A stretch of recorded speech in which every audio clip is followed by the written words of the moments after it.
Le plaisir est pour moi de vous savoir très nombreux devant vos postes téléviseurs, envie d'être au parfum de l'actualité éducative. Mesdames et messieurs, bienvenue à cette grande session d'information.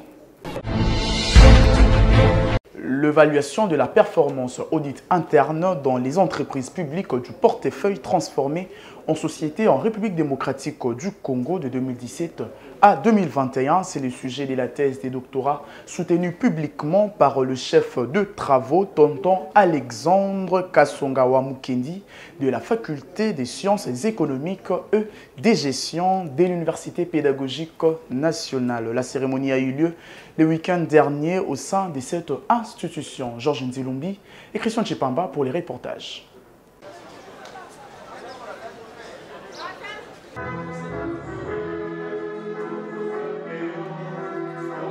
C'est au verbe clair et avec satisfaction que le chef des travaux, Tonton Alexandre Kasongawa Mukendi, a soutenu publiquement sa thèse de doctorat portant sur l'évaluation de la performance de l'audit interne dans les entreprises publiques du portefeuille transformées en société commerciale en République démocratique du Congo de 2017 à 2021. Dans son speech, ce dernier a laissé entendre que suite aux scandales financiers qui ont touché les États-Unis, l'Europe et le Japon, l'audit interne est devenu un outil incontournable dans le système de la gouvernance. La République démocratique du Congo, comme d'autres pays, a connu ces dernières années une large diffusion des corruptions en fraude, ce qui a conduit les entreprises à donner plus d'importance et de considération à l'audit interne afin de diminuer le risque d'assurer une transparence et évaluer la performance de l'audit interne. Ainsi donc, a poursuivi le chef des travaux, Tonton Kasonga, le résultat de l'analyse probaliste montre que, sur l'ensemble des entreprises enquêtées, 7 seulement entre elles ont atteint les seuils de normalité des missions réalisées pendant la période de sous-étude. De même, les résultats de l'analyse non probabiliste indiquent que les indicateurs des qualités, des coûts, sont des variables qui sont statistiquement et positivement associées à l'amélioration de la performance de l'audit interne de ces entreprises au seuil de 10%, 5% et 1%. Ainsi donc, cette thèse dote la RDC une base importante de l'audit interne suivant le modèle dénommé MBESA, a-t-il conclu. À l'issue de l'évaluation minutieuse du travail et la délibération du jury à huis clos, le récipiendaire a réussi avec la mention « Grande distinction ». À cette occasion, le secrétaire général à la recherche de l'UPEN lui a conféré le grade académique pour la jouissance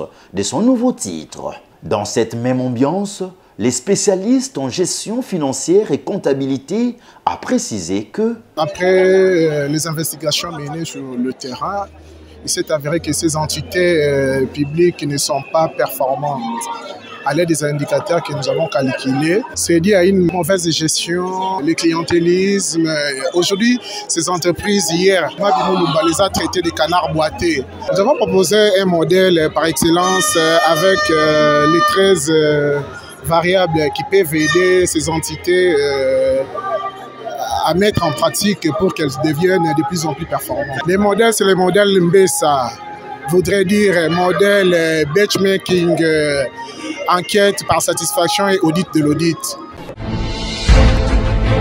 Le secteur minier de la République démocratique du Congo, enjeux et perspectives, c'est les thèmes de la conférence débat organisée par la structure dénommée Agora Juridique en partenariat avec le cadastre minier. C'était le vendredi dernier à l'Université protestante du Congo. Tonton Biongo et Nene Wambenga pour les reportages.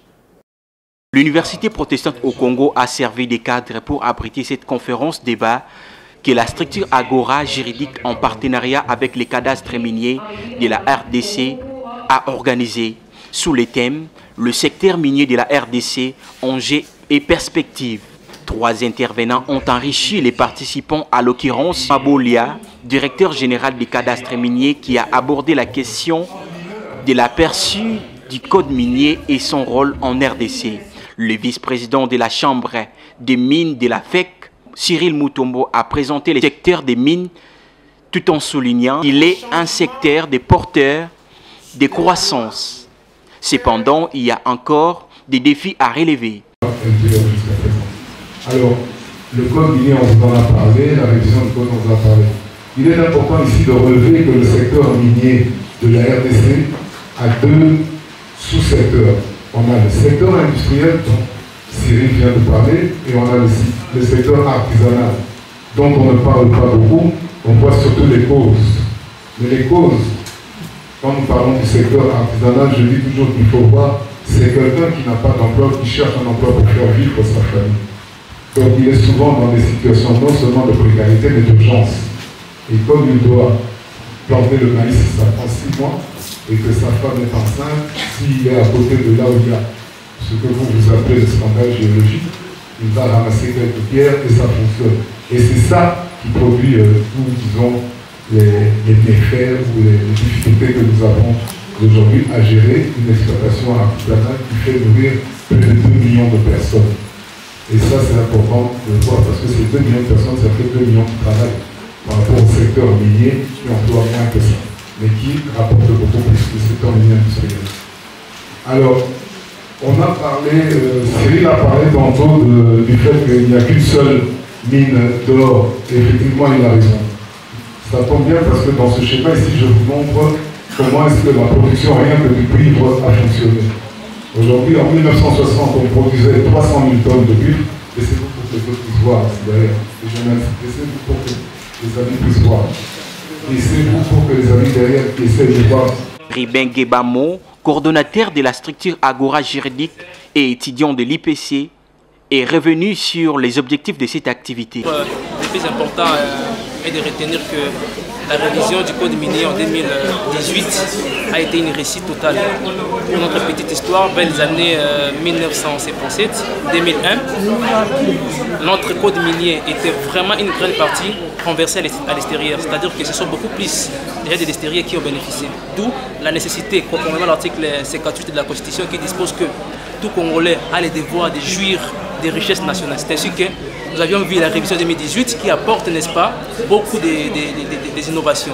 D'où il faut préciser et il faut noter que la révision du code minier en 2018 plutôt, apporte beaucoup de choses sur ces plans-là. Et aussi, on a besoin de vous rappeler aussi que les codes miniers ou encore les droits miniers, les secteurs miniers de façon générale, contribuent à 60% du budget national. D'où la nécessité pour un juriste, pour un étudiant en faculté de droit, de pouvoir en connaître et de faire des lois coulées par rapport au budget national. La RD... Notons que la Direction générale des cadastres miniers promet de continuer la sensibilisation sur les codes miniers dans les instituts supérieurs et universités de la RDC et elle est prête à accompagner les étudiants dans leurs travaux de fin de cycle à travers un petit financement.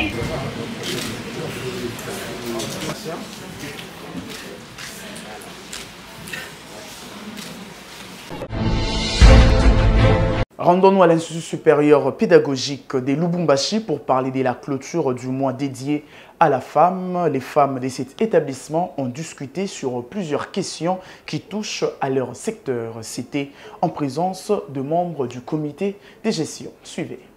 C'est une cérémonie riche en couleurs qui s'est déroulée à l'Institut supérieur pédagogique de Lubumbashi pour clôturer les activités liées au mois de mars dédié à la femme. Les femmes professeurs, chefs des travaux, assistants et celles qui travaillent dans l'administration se sont réunies pour réfléchir sur différentes questions relatives aux droits de la femme. Après plusieurs allocutions et interventions de femmes de cet établissement, le directeur général de l'ISP Lubumbashi, professeur Christophe Kachwala, a salué cette initiative en soulignant que la femme reste une actrice privilégiée au sein de son alma mater, d'où chaque femme doit jouer son rôle pour une compétitivité positive entre hommes et femmes à l'ISP Lubumbashi. Une note satisfaisante a sanctionné cette activité. Retournons à Kinshasa où les ressortissants du territoire Malemba-Nkulu dans la province des Hauts-Lomami résidant à Kinshasa s'insurgent contre toute personne qui s'attaque à l'ancien gouverneur de la Banque centrale du Congo, Massangu Mulongo. À ce sujet, une déclaration a été lue ce lundi par la représentante de ces regroupements. Elle est au micro de Jordan Kabengele et Blaise Mboucha. Nous, les étudiants des différentes universités, résident à Kinshasa et ressortissant du territoire de Malembonkulu dans la province de Olomami. Sommes extrêmement fiers d'avoir comme modèle la personne de l'ancien gouverneur de la Banque centrale du Congo, Jean-Claude Masangu Mulongo, aujourd'hui député national élu de la circonscription de Malembonkulu. En effet, grâce à son savoir-faire, expertise et leadership, Jean-Claude Masangu Mulongo a su fédérer les acteurs politiques autour des objectifs fondamentaux visant la mise en œuvre d'une économie de développement au grand bénéfice de la population congolaise, notamment 1. L'introduction du franc congolais et c'est pourquoi il est aussi surnommé Monsieur le franc congolais. 2. La reprise par les banques de leur rôle intermédiation financière entre le déposant épargnant et les demandeurs de capitaux ou de crédit. 3. La stabilisation du franc congolais par rapport au dollar américain ainsi que la stabilisation de prix de biens, de marchandises et de services. 4. L'effacement de la dette extérieure de la RDC en concurrence de 11 milliards de dollars américains. Il en est l'architecte. 5. La modernisation du système national de paiement en le rendant capable de dénouer toutes les transactions financières en temps réel. 5. La modernisation du système national de paiement en le rendant capable de dénouer toutes les transactions financières en temps réel. 6. L'introduction de la Banque mondiale, notamment à travers le téléphonie mobile, c'est-à-dire Airtel Money, M-Pesa, Orange et Africell Money. Et enfin, sur le plan scientifique. 7. La rédaction de plusieurs textes législatifs relatifs à la comptabilité du secteur bancaire et publication d'autres ouvrages qui servent de référence à la jeunesse estudiantine. Nous, les étudiants des universités résidant à Kinshasa et ressortissants du territoire Malembonkulu, dénonçons avec la plus grande énergie le comportement des détracteurs désespérés qui attaquent sur le plan médiatique notre idole et modèle, Jean-Claude Masangu Mulongo, qui a si bien servi non seulement son pays avec abnégation, honnêteté et intégrité, aussi sa communauté de base en tant que délégué spécial désigné par le grand notable de chez nous pour être leur répondant auprès du chef de l'État. À ce titre, il s'est battu bec et ongle pour le bien-être de sa communauté et a contribué significativement à la résolution des conflits ainsi qu'à la récification du Nord Katanga à travers la remise de vélos en échange d'armes à feu détenues par les seigneurs de guerre Mai Mai qui terrorisaient la population. Jean-Claude Masangu Mulongo est un grand espoir pour son territoire de Malembonkulu et sa province de Olomami et nous lui souhaitons bon vent en tant que député national. Nous vous remercions. En marge de l'atelier Inter-University Council for East Africa, prévu du 24 au 26 avril 2024 à Kinshasa, la commission permanente des études s'est donnée aux traductions de tous les documents qui seront utilisés lors de ces assises. Cet exercice a eu lieu au cours d'une séance de travail initiée le week-end dernier. Valongolu était présent pour le compte de notre rédaction. C'était en présence du secrétaire général du ministère de l'Enseignement supérieur et universitaire, Ilioso Imonano, que cet atelier s'est ouvert ce lundi 22 avril 2024 au siège du Conseil permanent des études du ministère de l'Enseignement supérieur et universitaire sur la traduction des documents, des politiques et cadres légaux, des guides pour l'enseignement supérieur et universitaire que le Conseil interuniversitaire de l'Afrique de l'Est a organisé pour permettre à la RDC, pays membre, d'avoir les documents de cette institution qui sont en anglais à la version française. C'est donc l'occasion maintenant pour moi de proclamer le lancement de l'atelier de traduction des outils du cadre régional de l'assurance qualité en français. Travaux que je souhaite très porteurs pour notre institution et notre communauté. De prime abord, Le professeur émérite Kaboulewe Touweva, secrétaire permanent des CPE de l'ESU RDC, a souhaité la bienvenue à ces hôtes. Bienvenue dans notre pays, bienvenue au sein de l'enseignement supérieur universitaire congolais, bienvenue dans cette enceinte, cette salle de réunion de la commission permanente des études. Nous avons voulu quand même vous accueillir, au lieu d'organiser ceci dans un hôtel. Nous avons voulu que vous puissiez marquer votre présence ici pour que vous voyiez aussi comment en RDC nous faisons les choses et où nous travaillons, quels que soient les minimums de confort qu'on peut vous offrir. Après la présentation de tous les participants, le professeur Gaspard Bania Kimbona justifie leur présence à Kinshasa. Cette activité consiste à la traduction des documents de politique, des cadres légaux, des guides pour l'enseignement supérieur avec un accent particulier sur l'assurance qualité. En tant que Conseil interuniversitaire de l'Afrique de l'Est, une institution qui a 50 années d'existence, on a développé une série de documents utiles qui sont d'ailleurs très exploités, que ce soit dans la communauté, en dehors de la communauté. Et nous nous sommes dit qu'avec l'accession de la République démocratique du Congo au traité de la communauté de l'Afrique de l'Est, c'était une grande opportunité pour nous de commencer par réduire l'écart de la compréhension des documents de politique. Le lancement de la traduction de ces documents qui sont pour la grande majorité en anglais, dans le français qui est l'autre langue d'enseignement au sein de la communauté de l'Afrique de l'Est. Nous estimons que cela va ouvrir bien d'opportunités et casser les limites linguistiques qui étaient soit rayées ou soit prétexte pour, disons, retarder cette intégration que nous, à l'enseignement supérieur, considérons comme une grande opportunité pour la jeunesse estudiantine de la sous-région. Notons que cette activité précède l'atelier du 23 au 26 mars qui est prévu à l'Université de Kinshasa sur la sensibilisation nationale des parties prenantes sur l'espace commun de l'ESU en Afrique de l'Est.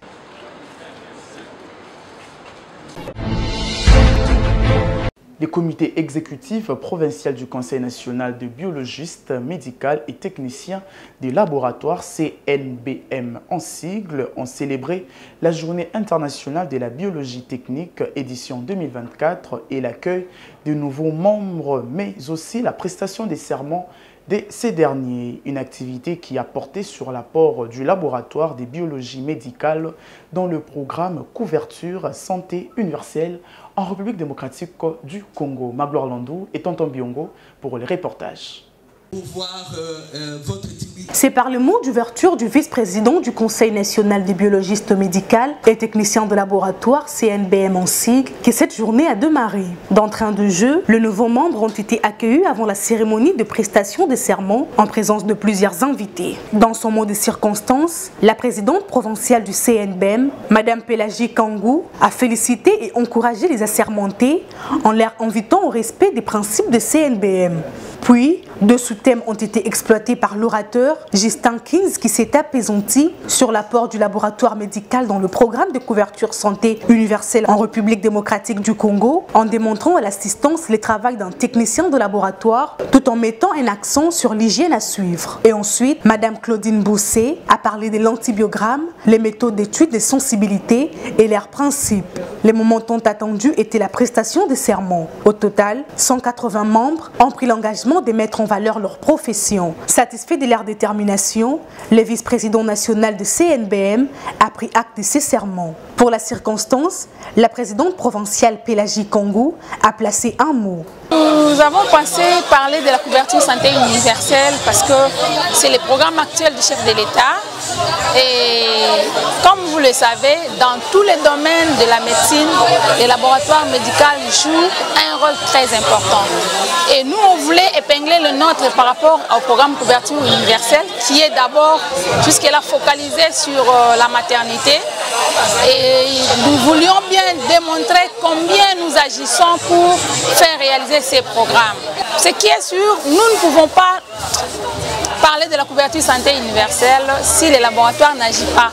C'est pourquoi nous avons sollicité, nous sommes en train d'interpeller les techniciens des labos et les biologistes médicaux à une conscience professionnelle debout, à une assiduité de travail et puis à une conscience qui agit de manière à fournir un résultat efficace. Donc nous avons un grand travail d'accompagner les chefs de l'État en tant que laboratoire médical en vue d'atteindre son objectif de fournir des soins de qualité à tous les patients et surtout dans les programmes santé, couverture santé universelle.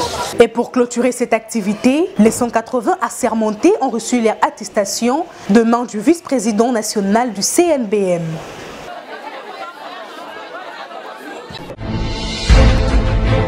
Avant de boucler cette édition, que retenir de la présence de M. Christian Gandé, directeur commercial de Human, à la cérémonie d'accueil de nouveaux membres des CNBM et leur prestation des serments à l'occasion de la Journée internationale des biologies techniques? La réponse dans ces reportages des Magloire Landou. 50 ans d'expertise dans les soucis de promouvoir les différents matériels de laboratoire médical issus de la nouvelle technologie, le comité exécutif du Conseil national des biologistes médicaux a, à l'occasion de cette cérémonie d'accueil de nouveaux membres et prestation des serments des techniciens de laboratoire, présenté cette dernière au vu de tous à l'occasion de la célébration de la Journée internationale de la biologie technique, édition 2024, en présence de Christian Gandé, directeur général et représentant de Human Zone Afrique francophone. Prenant la parole dans ces beaux cadres de la salle de conférence de la cathédrale centenaire protestant, Christian Gandé a présenté les différents matériels efficaces de laboratoire médical que dispose sa firme pour permettre aux assermentés et à ceux du domaine de s'en procurer en vue de bons résultats pendant l'exercice de leurs travaux.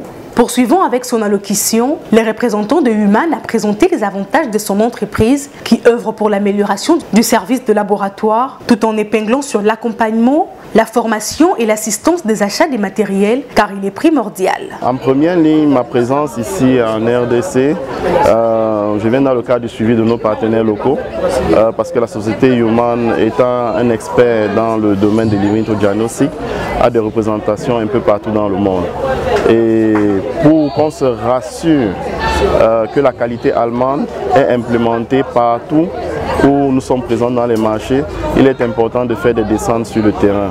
Et c'est la raison pour laquelle, premièrement, je suis là, parce qu'à chaque fois, il faut venir suivre Essor Équipement, qui est notre partenaire local, se rassurer qu'ils suivent nos recommandations en termes de stockage de notre matériel, en termes de stockage de nos équipements, et surtout donner une chance à nos utilisateurs d'avoir un contact direct avec le fabricant, parce que c'est très important. Et ça, c'est justement bien tombé que ma visite a coïncidé avec cet événement qui est la journée scientifique où il y a prestation de serment des nouveaux laborantins. Et je n'aurais pas pu me permettre de manquer à cet événement pour édifier et surtout présenter la structure et dire à tout le monde aujourd'hui, vous avez un fabricant qui peut mieux vous accompagner parce que Human, ça couvre toute la paillasse en termes d'in vitro diagnostic. Voilà, nous faisons la biochimie, l'hématologie, l'hémostase, l'immuno.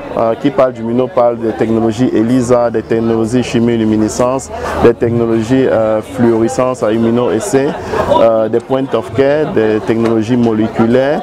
Nous allons même jusqu'à faire des tests d'auto-immune. L'auto-immune que personne ne fait, l'auto-immune que les laboratoires aujourd'hui sont obligés d'exporter à l'extérieur. Nous pouvons proposer des solutions adaptées qui peuvent rendre ces tests. Il s'y est dénoté que Human dispose de tout type d'appareils à utiliser dans un laboratoire médical et ceci est accessible à tous à un bon prix. Communiqué officiel du secrétariat général à la recherche de l'Université pédagogique nationale concerne admission des candidats aux études du 3e cycle et des apprenants à la formation doctorale. Le secrétaire général en charge de la recherche, le professeur ordinaire Putubokenga Faustin, porte à la connaissance de la communauté universitaire que par ses décisions numéro 104/5/6 UPEN/RECT/2024 du 15 avril 2024, Madame la rectrice de l'Université pédagogique nationale a procédé respectivement à l'admission des candidats aux études du 3e cycle et des apprenants à la formation doctorale pour les exercices 2022-2023 et 2023-2024. Ces décisions sont transmises au niveau de chaque faculté pour disposition utile. Il en est de même de liste des candidatures ayant reçu des avis défavorables ou réservés des organes consultatifs, départements, facultés et bureaux doctoraux. Concernant spécialement les calendriers des activités des études du 3e cycle pour l'exercice 2022-2023, les candidats et apprenants retenus sont appelés à se conformer scrupuleusement aux étapes suivantes pour les meilleurs suivis de leur cursus doctoral. Du 16 au 30 avril, confirmation de la scolarité moyennant paiement de frais d'études. Au plus tard, le 20 avril, retrait des notifications des décisions rectorales au secrétariat général à la recherche. Retrait de notifications des décisions rectorales au secrétariat général à la recherche. Transmission par le faculté des recours éventuels des candidats au secrétariat général à la recherche. Et le 28 avril, publication des listes définitives des candidats et apprenants admis. Les 2 mai, ouverture solennelle de l'année doctorale et tenue de la conférence d'envergure, et les 3 mai, début des séminaires spécifiques. Fait à Kinshasa le 12 avril 2024, le secrétaire général en charge de la recherche, Putubokenga Faustin, professeur ordinaire. Voilà, c'est la fin de cette grande édition du journal. Si vous l'avez aimé, dites merci à Tonton Biongo qui était derrière la caméra, Emmanuel Lema à la réalisation, Magloire Landou qui a assuré cette édition, toujours sur la coordination d'André Mouchongo Machara. Mais aussi, merci à vous de nous avoir suivis, plus particulièrement à Dorcas Mukendi qui nous suit depuis la ville-province de Kinshasa. Quant à moi, je vous dis, vivez longtemps, vivez heureux et excellent début de semaine à tous.